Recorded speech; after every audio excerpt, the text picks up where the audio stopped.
The confetti is still falling, a blizzard of red, white, and blue paper choking the air of the sold-out arena. Drew McIntyre, the Scottish Warrior, stands at the summit of the mountain, the undisputed WWE Championship gripped in hands that have spent 20 years bleeding for this exact moment. The roar is deafening, a primal, cathartic pop that threatens to take the roof off the building. He's done it. He's slain the beast, he's weathered the storm, and he's finally the face of the industry.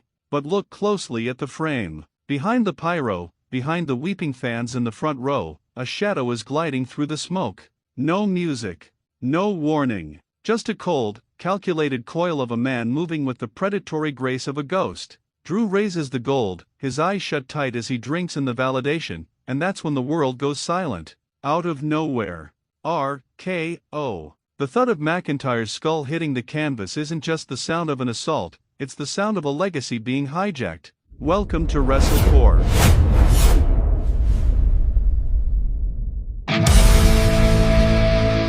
Before we dive into the blood, the bile, and the brilliance of the Viper's most heinous act, I need to ask you a favor. Content like this deep dives into the psychology of the squared circle is a grind, and we can't do it without the core team. If you love the art of the sell and the drama of the booking, please hit that like button, subscribe, and share this video. It's the only way we grow, and we want you in the front row for every breakdown. The road to this coronation wasn't just a creative direction, it was a grueling, multi-month odyssey that rehabilitated Drew McIntyre from a nearly man into a bona fide titan. For the better part of a year, the chosen one narrative had been flipped on its head. Drew wasn't the corporate hand-picked savior anymore, he was the work rate king who had carved his path through the independent scene and returned to WWE to reclaim a throne that was rightfully his. The stakes for this championship match were astronomical. It wasn't just about the title, it was about the soul of the main event scene. We saw weeks of promos where Drew bared his soul, talking about the dark times and the broken dreams.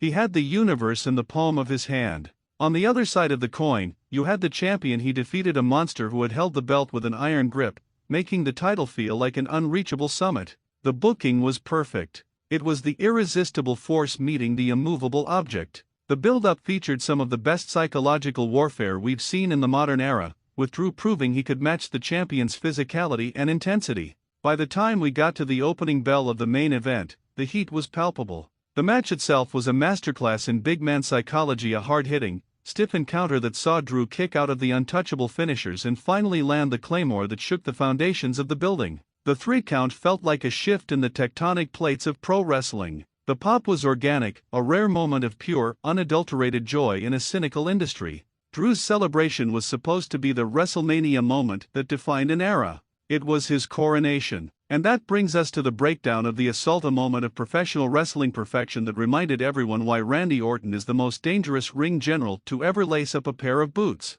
As Drew stood there, the belt draped over his shoulder, the pacing of the segment was deliberate. Most wrestlers would have rushed the interference. But Orton? Orton is a master of the blank space. He waited. He let the adrenaline in Drew's system start to dip. He let the fans start to look toward the exit signs. Then, the camera caught at that signature, methodical stalk. When the RKO landed, it wasn't just a high spot, it was a surgical strike. The way Drew sold it was incredible, not just a physical collapse, but a total loss of consciousness, his body turning limp, the championship sliding across the mat like a discarded toy. Orton didn't stop there. This wasn't a hit and run, this was a burial of a man's pride. He stood over McIntyre, and the look in his eyes wasn't anger, it was boredom. That is the scariest version of Randy Orton. He looked at the new champion as if he were a bug under a microscope. The pacing of the subsequent beatdown was agonizing. He dismantled Drew limb by limb, utilizing the ring steps and the announce table, not with the frantic energy of a brawler,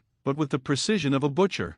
Every time the crowd tried to rally Drew with a chant, Orton would shut it down with a transition into another agonizing hold or a stiff strike to the temple. The storytelling here was clear. Drew might have the heart of a lion, but Orton has the venom of a king cobra. He was telling the world that a title doesn't make you the top guy, longevity and ruthlessness do. The way Orton manipulated the crowd was a sight to behold. He took a room full of people experiencing the highest of highs and turned them into a funeral procession. That is heel work at its absolute zenith. He didn't just want to hurt Drew, he wanted to invalidate the last 6 months of Drew's life. From a WrestleCore perspective, the fallout of this segment is where the real genius lies. Why do this now? Why ruin the babyface moment everyone wanted? The booking logic is actually brilliant. By having Orton assault Drew during his highest moment, WWE created an immediate, money feud that doesn't need a convoluted backstory. It's the apex predator versus the new king. It also protects the prestige of the title.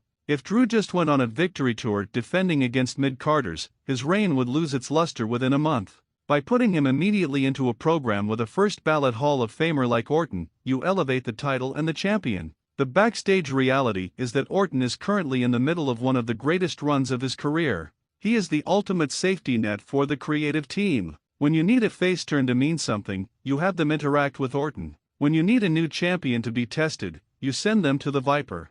For Drew, this assault is the best thing that could have happened to his career. It moves him from the chase into the defense, which is the hardest transition for any babyface to make. It gives him a reason to stay angry, to stay on edge, and to keep the fans firmly in his corner. The work rate we can expect from a McIntyre/Orton series is through the roof. You have the stiff Scottish style clashing with the smooth, traditional American style of Orton. It's a contrast that almost always results in 5-star potential. But more than the moves, it's the psychology that will carry this. Orton will pick apart Drew's perceived weaknesses, and Drew will have to prove he can outthink a man who has been the guy for 2 decades. So, what is the verdict on this moment? In the grand tapestry of wrestling history, the post-match assault is a trope as old as the hills. But this felt different. It felt like a passing of the torch in reverse, a veteran refusing to let go, dragging the new star back down into the dirt. It was a tense execution of a heel turn, or rather, a heel reinforcement. It served its purpose perfectly. It dampened the joy just enough to create a desperate need for revenge. It turned a celebration into a war. This wasn't just a segment on a wrestling show. This was a statement. Randy Orton reminded us that in the world of WWE, there are no happy endings, only new chapters written in blood. Drew McIntyre is the champion, yes, but he's also a marked man. And as long as the Viper is slithering in the tall grass, the championship belt is nothing more than a target. Before we get out of here, I want to remind you one more time to join the core team. If you enjoyed this breakdown, please like, subscribe, and share.